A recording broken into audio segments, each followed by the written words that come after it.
মাজারের মধ্যে চাদর চাপানো জায়েজ, মাজারের মধ্যে ফুল দেওয়া জায়েজ, মাজারে যাওয়া জায়েজ, মাজার জিয়ারত করা জায়েজ, মাজারে সিন্নি খাওয়া জায়েজ, মাজারে তাবারুক খাওয়া জায়েজ, মাজারে সিন্নি দেওয়া জায়েজ।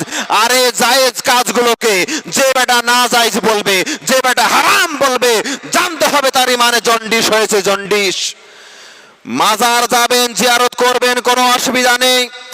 মাজারে চাদর চাপানো জায়েজ, তার মানে এই নয়, আপনাকে বুঝতে হবে আপনি মাজার গেছেন, মাজার যাওয়ার পরে আপনি দেখলেন যে মাজারের মধ্যে কোনো চাদর চাপানো নেই, আপনি একটা চাদর নিয়ে মাজারের মধ্যে চাপিয়ে দিবেন, ওটা হলো জায়েজ। তারপরে আপনি দেখলেন মাজার গেছেন, মাজারে একটা চাদর চাপানো আছে, 2 নাম্বার চাদর চাপাবেন না। 2 নাম্বার চাদর চাপালে ওই চাদরটা বিক্রি করা হবে। না না মুসলমান, চাদর চাপানো জায়েজ, মাত্র একটা চাপাবেন, 2 নাম্বার চাদর চাপাবেন না। আরে বর্তমান সময়ে দেখতে পাওয়া যায় কিছু কিছু মাজারে কিছু খাদিম আছে, তারা নিজের ব্যবসার জন্য, বিজনেস করার জন্য, নিজের পেট পূজা করার জন্য মাজারের মধ্যে চাদর চাপিয়ে চাপিয়ে উহুদ পাহাড়ের মতো উঁচু করে দিয়েছে, গম্বুজ বানিয়ে দিয়েছে। না না না, এই চাদর চাপানো জায়েজ নয়। একটা চাপাবেন, একটার বেশি চাদর চাপাবেন না। কেন চাপাবেন না? তাদের পেট ভরবে, তাদের পেটে যাবে। আজকে দেখুন, আজকে আমরা বাতিল ফিরকার সঙ্গে লড়াই করছি, বাতিল ফিরকার সঙ্গে যুদ্ধ করছি আপনাদের জন্য। কিসের জন্য মাজারে আপনি চাদর অতগুলো চাপাবেন? আরে চাদরের প্রয়োজন একটা চাপান, 2 নাম্বার চাপাবেন না। 2 নাম্বার চাপালে ওটা বিক্রি করে দেওয়া হবে। মুসলমান, মাজারে যাবেন, জিয়ারত করবেন, চলে আসবেন। আপনি মাজার গেছেন, দেখছেন সামনে দান বাক্স, যদি মাজারের মধ্যে কাজকর্ম হয়, আপনার যদি ইচ্ছে হয় দান বাক্সে টাকা দিবেন, নচেত দিবেন না। কেন দিবেন না? কারণ আপনি টাকা দিলে ওই টাকাগুলো কার পেটে যাবে কিছু বুঝতে পারা যাবে না। তাই মাজারে যাবেন, খুব সাবধান, চোখ কান খোলা রেখে টাকা দেবেন। আর কোন মুরিদের, আর কোন খাদিমের পাল্লায় পড়ে কোনো কাজ করতে যাবেন না।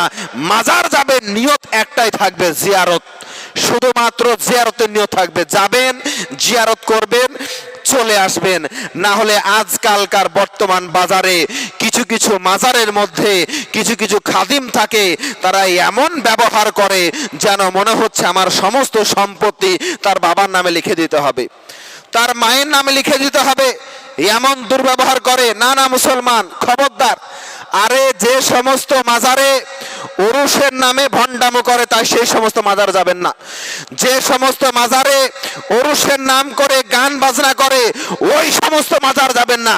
যে সমস্ত মাজারে ওরসের নাম করে ঢোল বাজায়, যে সমস্ত মাজারে ওরসের নাম করে পঞ্চরস গান করে, খবরদার, ওই সমস্ত মাজারগুলো যাবেন না। কারণ পৃথিবীর সরজমিনে যেখানে আল্লাহর ওলি হয়ে আছে, সারা জীবন হারামের বিপক্ষে, সারা জীবন ঢোলের বিপক্ষে, গানের বিপক্ষে ফতোয়া দিয়ে গেলেন, যুদ্ধ করে গেলেন, আর আজকে সে যখন পৃথিবী থেকে বিদায় নিয়ে চলে গেল, তার মাজার করে দেওয়ার পরে তার সামনে গান বাজাচ্ছ।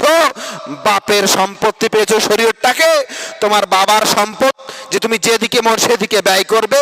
খবরদার মুসলমান, না না না, এরকম করবেন না। কিছু কিছু মানুষ আজকে আমাদেরকে বদনাম করার জন্য উঠে পড়ে লেগেছে, দেখতে পাওয়া যায় সমাজের মধ্যে বদনাম করার জন্য আমাদেরকে উঠে পড়ে লেগেছে। ওই বদনামের মধ্যে কেউ পা দেবেন না। আলেম সমাজকে বলবো, যে সমস্ত মাজারে এইরকম কর্মকাণ্ড হবে, খবরদার ওই সমস্ত মাজারগুলো যাবেন না, ওই সমস্ত মাজারগুলোকে বয়কটের ডাক দিতে হবে। আল্লাহ রাব্বুল আলামিন যেন আমাদের প্রত্যেককে বোঝার তৌফিক দান করেন।